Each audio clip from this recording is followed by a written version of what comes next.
¿Por qué los drones han mostrado más efectividad en Medio Oriente, pero en Ucrania parece que ya no son tan efectivos? ¿Cuáles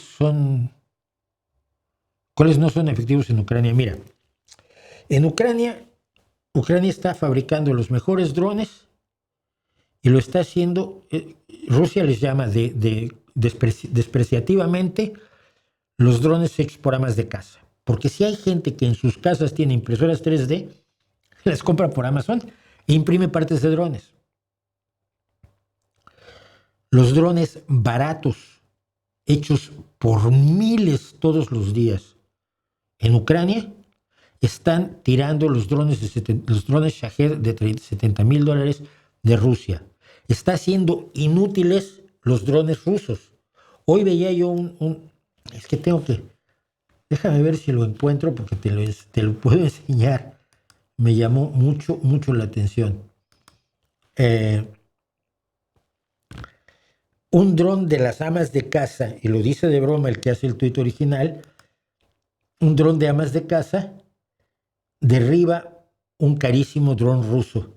Lleva una escopeta, el dron de ama de casa. Lleva una escopeta y dice, coste del cartucho de escopeta, 30 céntimos. Y yo contestaba, déjame ver, lo tengo que tener, sí, lo tengo aquí. Bien.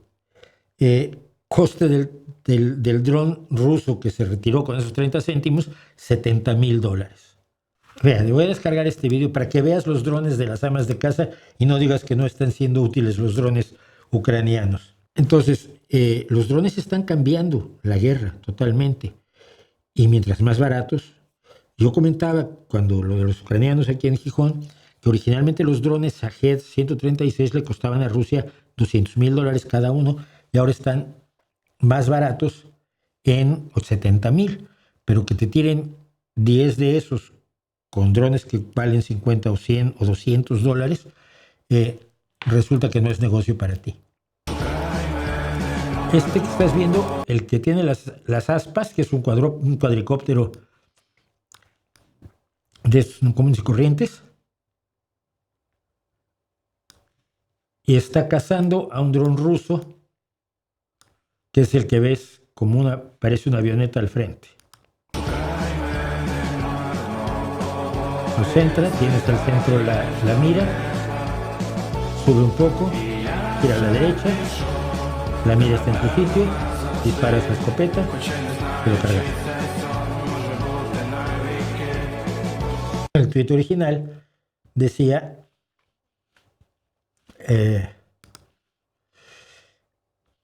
un dron de cocina de ama de casa ucraniano equipado con una escopeta derriba un dron ruso.